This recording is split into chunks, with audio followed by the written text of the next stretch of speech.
Halo, selamat pagi anak-anak. Apa kabar semuanya? Sehat selalu ya. Jumpa lagi di sini kita akan belajar IPA terkhusus di fisikanya. Dan kali ini kita akan belajar tentang gerak. Di pertemuan sebelumnya sudah saya berikan beberapa pertanyaan tentang gerak benda. Nah, jangan lupa untuk dijawab tes ya. Oke, sekarang kita akan langsung masuk ke materinya.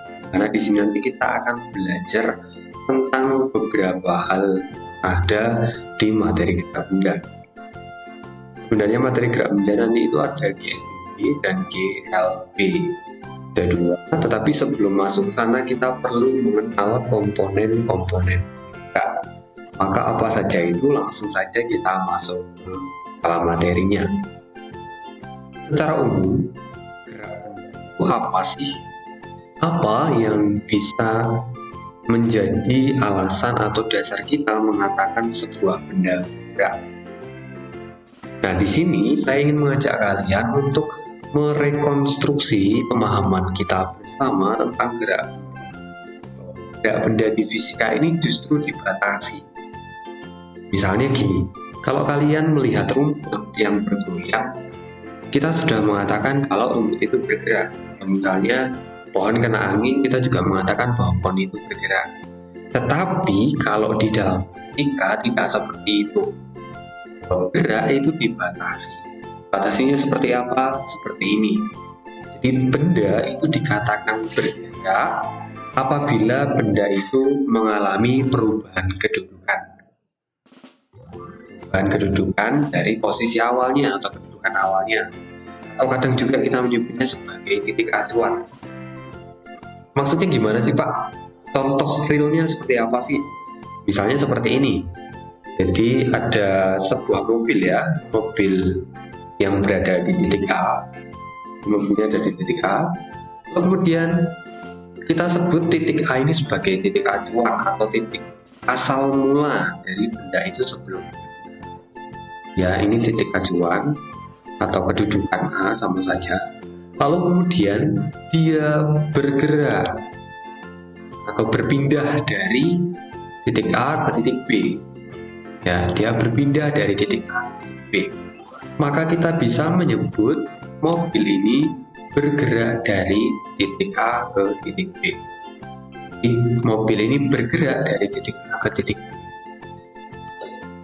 Ada perubahan posisi dari A ke B.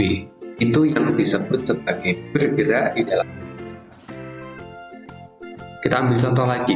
Misalnya mobil itu tadi dari titik A pergi ke titik B, lalu kembali lagi ke titik A, maka kita bisa mengatakan bahwa mobil itu tidak bergerak karena dia tidak mengalami perpindahan posisi alias kembali lagi ke asal dari titik A ke B lalu kembali ke A. Berarti dia tetap di titik A, maka mobil itu tidak bergerak.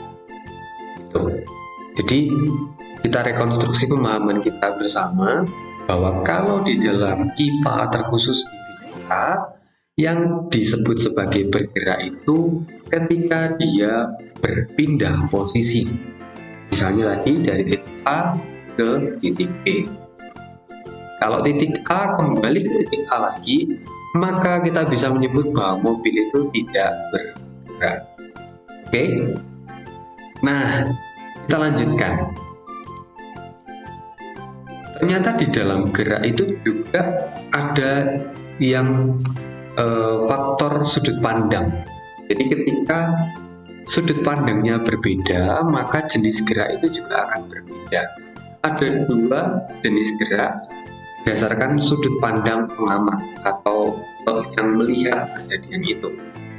Jadi ada dua, yang pertama itu ada gerak relatif dan yang kedua itu ada gerak semu. Gerak relatif itu adalah gerak yang bergantung pada posisi pengamat. Misalnya seperti ini. Kamu ada di dalam sebuah mobil. Lalu kemudian mobil itu berjalan. Di dalam mobil itu ada layar ini ya, apa sih? Saya lupa namanya. Untuk mainkan atau video seperti itu. Ketika kamu melihat ini, kalau kalian mengikuti pengertian tadi, kalian akan melihat bahwa benda ini terlihat diam dari matamu ketika kamu ada di dalam mobil, karena dia tidak menjauhi atau mendekati kamu. Maka kamu bisa mengatakan kalau benda ini itu diam. Nah, itulah yang disebut sebagai gerak relatif dari si penglihatnya, dari pengamatnya. Misalnya kamu melihat mobil di depanmu. Nah, mobil di depanmu ini terlihat menjauh atau mendekati kamu. Itu kamu bisa mengatakan kalau mobil itu bergerak. Jadi relatif di situ dilihat dari sudut pandangnya. Gitu. Padahal kalau misalnya nih ada orang di luar mobilmu melihat kamu dan juga si layar ini, dia akan mengatakan bahwa kamu itu sedang bergerak karena kalian memiliki perpindahan, melakukan perpindahan. Jadi sangat tergantung pada pengamat itu yang disebut sebagai gerak relatif. Lalu kemudian yang kedua, misalnya kalian di dalam mobil, masih di dalam mobil, lalu kalian melihat pepohonan ini, ada pohon. Ketika kalian maju set, akan terlihat seolah-olah pohon itu mendekati kamu, dan ketika sudah dekat maka dia akan menjauhi kamu, kan begitu. Dengan kata lain, kamu melihat seolah-olah pohon itu bergerak mendekati dan menjauhi kamu, padahal sebenarnya pohon itu diam. Yang bergerak adalah kamu. Nah, itulah yang disebut sebagai gerak semu. Kamu melihat pohon itu bergerak, sebenarnya tidak. Itu yang disebut gerak semu. Jadi kalau dari sudut pandang orang, pengamat, itu yaitu gerak relatif dan gerak semu. Oke, nah kita kembali ke kasus yang tadi, di mana ada mobil bergerak dari titik A ke titik B. Ternyata ketika mobil ini bergerak, dia itu mengalami beberapa hal, yaitu perpindahan posisi, nanti terkait dengan perpindahan dan jarak, lalu kemudian perubahan kecepatan, nanti terkait dengan kecepatan serta kelajuan. Pertanyaannya, apakah perpindahan dan jarak itu sama? Kecepatan dan kelajuan itu sama atau tidak? Nah, itu yang menjadi pertanyaan kita. Dan mari kita jawab satu-satu. Apa itu perpindahan dan jarak? Kita ambil lagi sebuah contoh ini. Mobil dari titik A bergerak menuju ke titik B. Setelah dia sampai ke titik B, dia bergerak menuju ke titik C. Oke. Lalu misalnya kita tarik garis lurus dari titik A ke titik C, akan terjadi seperti ini. Lalu yang dimaksud dengan perpindahan dan jarak itu apa? Yang mana? Nih, yang disebut sebagai jarak itu adalah total lintasan yang kamu lalui atau mobil lalui. Jadi misalnya dia bergerak dari A ke titik B lalu ke titik C, maka jaraknya adalah dari A ke B ke C. Di sepanjang ini itu adalah jarak. Sedangkan perpindahan itu adalah garis lurus yang diambil dari titik mula menuju titik akhir. Jadi langsung motong. Thread itu adalah perpindahan. Jadi beda ya. Kalau jarak itu adalah total lintasan yang dilalui, kalau perpindahan itu adalah garis lurus dari posisi awal ke posisi akhir, atau kalau orang fisika biasanya nyebutnya sebagai resultan. Gitu. Jadi dari titik awal ke titik akhir, kalau ditarik garis lurus itu adalah perpindahan. Jadi berbeda ya perpindahan dan jarak. Silakan diperhatikan baik-baik ini nanti. Nah, kedua ini akan menjadi dasar kita untuk membangun pemahaman ke depannya. Misalnya kita ambil contoh, mobil ini bergerak dari titik A ke titik B 4 meter, lalu B ke C itu 3 meter. Maka nanti dia akan menempuh jarak dari sini ke sini. Gitu. Berarti 4 tambah 3, jaraknya adalah 7 meter. Jarak yang ia lalui.